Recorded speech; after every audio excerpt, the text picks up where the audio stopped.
Assalamualaikum warahmatullahi wabarakatuh. Jumpa lagi dengan saya, Anzali, di channel Auriga Aruna. Di video kali ini saya ingin membahas tentang Ustadz yang berpaham komunis. Loh, kok bisa ya Ustadz berpaham komunis? Penasaran kan? Yuk, cekidot.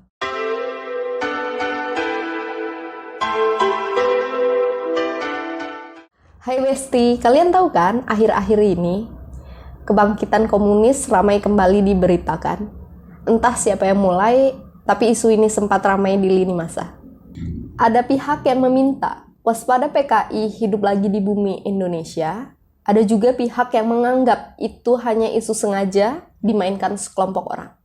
Di luar pro dan kontra, ada cerita menarik nih dalam sejarah Indonesia. Cerita tentang seorang ustadz kiai yang beraliran komunis. Aneh kan? Di saat para ahli agama menentang komunis, tapi ustadz satu ini malah lantang menyuarakan perpaduan Islam dan komunis. Siapa dia? Yaitu dia adalah Haji Misbah. Terkenal sebagai Haji Komunis, Misbah dijuluki sebagai Haji Merah. Haji Misbah ini lahir tahun 1876 di Kauman, Surakarta, Solo, Jawa Tengah.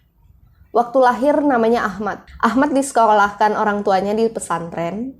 Maka tak heran Haji Misbah juga memiliki pengetahuan agama yang baik dan juga menguasai bahasa Arab. Ia ganti nama setelah menikah menjadi Darmodi Prono. Setelah menunaikan ibadah haji di Mekah, ia merubah namanya menjadi Muhammad Misbah. Bisa dibayangkan kan, siapa saja yang naik haji tahun 1900-an pasti bukan orang sembarangan. Naik haji tahun segitu nggak kayak sekarang. Haji Misbah ini sehari-hari bekerja sebagai pedagang batik dan membuka madrasah mengajar Islam. Hobinya menulis, karena itulah ia bergabung dengan Inland Journalist Bond atau disebut IJB. Haji Misbah lalu bergabung dengan Sarekat Islam dan Muhammadiyah. Disitulah ia berkenalan dengan Cokro Aminoto, pemimpin Serikat Islam. Haji Misbah ini adalah pembela Islam sejati. Terbukti ia bergabung dengan organisasi Tentara Kanjeng Nabi Muhammad atau disebut TKNM dan menjadi donatur. TKNM dibentuk sebagai reaksi atas penghinaan terhadap Rasulullah Shallallahu Alaihi Wasallam yang dilakukan oleh seorang bernama Joyo Dikoro. Joyo Dikoro membuat artikel percakapan antara Marto dan Joyo yang diterbitkan di koran Jawi Hisworo di tahun 1918.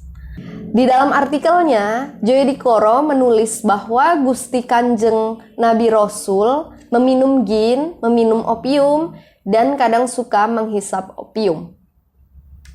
Ini memantik reaksi umat Islam persis seperti kasus Ahok yang melahirkan aksi bela Islam. Umat Islam diinisiasi Cokro Aminoto protes terhadap tulisan itu.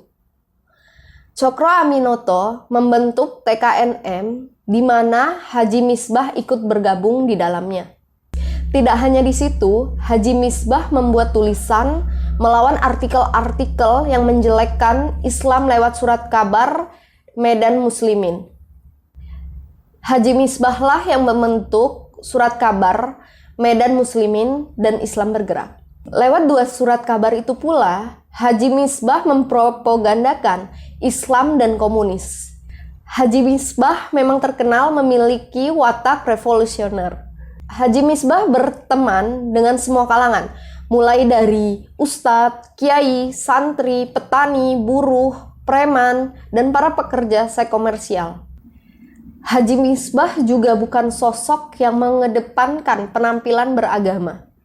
Di saat para ustadz di eranya menggunakan sorban atau peci Turki, Haji Misbah hanya memakai belangkon. Pergaulannya dengan wong cili inilah yang mempengaruhi pemikiran Haji Misbah. Haji Misbah melihat bagaimana orang-orang kecil tertindas. Karena itulah Haji Misbah ikut dalam aksi-aksi demo dan pemogokan bersama kaum tani dan buruh.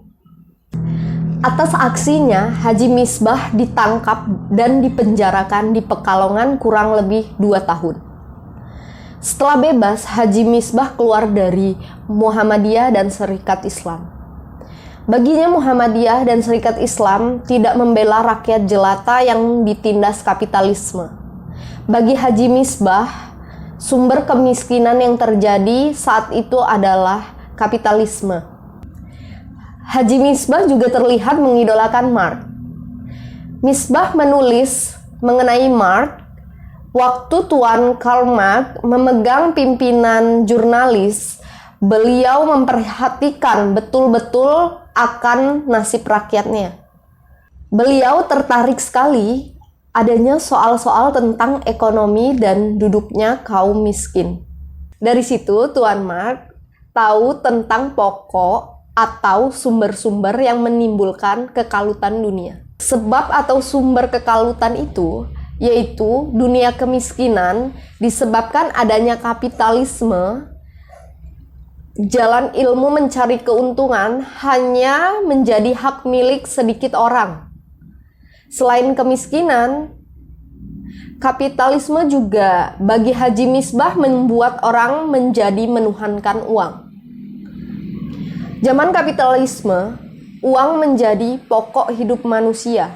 Dari itu, maka orang-orang kebanyakan menjadi tercintanya kepada uang sehingga boleh disebut cinta. Muka yang dibutakan oleh uang sampai melupakan kemanusiaannya. Badan dan jiwanya diserahkan hanya ke uang saja, kata Haji Misbah. Bagi Haji Misbah, tak ada jalan lain dalam melawan setan kapitalisme dengan memadukan Islam dan komunisme. Haji Misbah menulis pemikirannya tentang Islam dan komunis di surat kabar Medan Muslimin yang terbit selama 6 edisi. Haji Misbah mengaku pemikirannya tentang Islam makin terbuka setelah mempelajari komunisme. Hai saudara-saudara, ketahuilah saya seorang yang mengaku setia pada agama dan juga dalam lapang pergerakan komunis. Dan saya mengaku juga bahwa tambah terbukanya pikiran saya di lapangan kebenaran atas perintah agama Islam itu.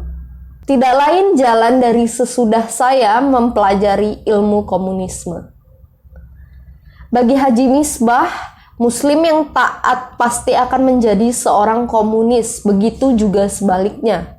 Begitu juga sekalian kawan kita yang mengakui dirinya seorang komunis, akan tetapi mereka masih suka mengeluarkan pikiran yang bermaksud akan melenyapkan agama Islam.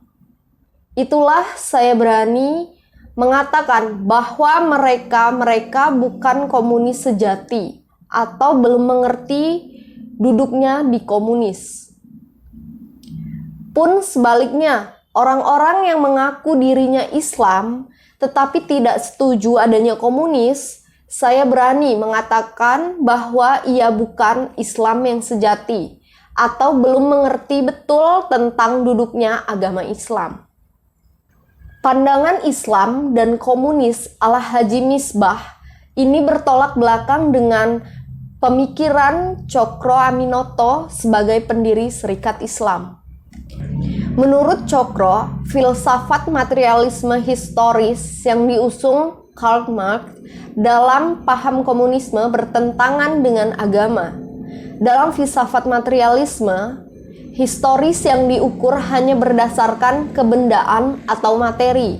Sementara dalam agama Islam utamanya adalah hal-hal bersifat gaib. Sejarawan Islam Ahmad Mansur Suryanegara dalam bukunya Api Sejarah menganggap bahwa Haji Misbah tidaklah terlalu paham komunisme. Menurut Mansur, Haji Misbah tidak mengetahui bahwa ajaran komunis menolak ajaran agama apapun. Haji Misbah, tulis Mansur, tidak memahami bahwa di Rusia terjadi pertentangan antara Lenin yang komunis dengan Trotskyang sosialisme.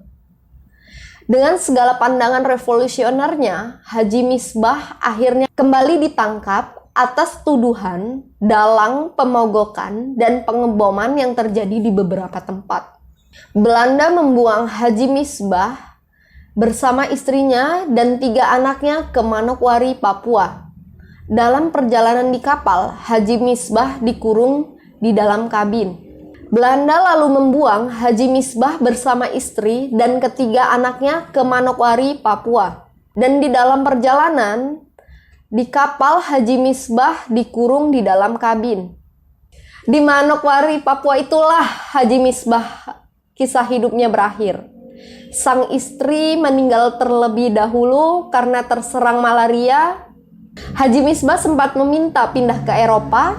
Keinginannya Haji Misbah pun dikabulkan oleh pemerintah kolonial dengan syarat Haji Misbah membiayai sendiri perjalanannya ke Eropa. Haji Misbah lalu mengirim surat ke rekannya Harun Rashid, redaktur di Medan Muslimin. Lewat Harun, Haji Misbah meminta bantuan, sumbangan dari kaum muslimin dan PKI di Jawa untuk membiayainya ke Eropa. Belum juga rencana itu terlaksana, Haji Misbah meninggal dunia di pembuangannya pada 24 Mei 1924 karena penyakit malaria. Dan ketiga anaknya yang yatim piatu akhirnya pun dikembalikan ke Solo. Begitulah cerita tentang Haji Misbah. Semoga kita dapat mengambil hikmahnya. Terima kasih atas waktunya. Sekian dari saya. Wassalamualaikum warahmatullahi wabarakatuh.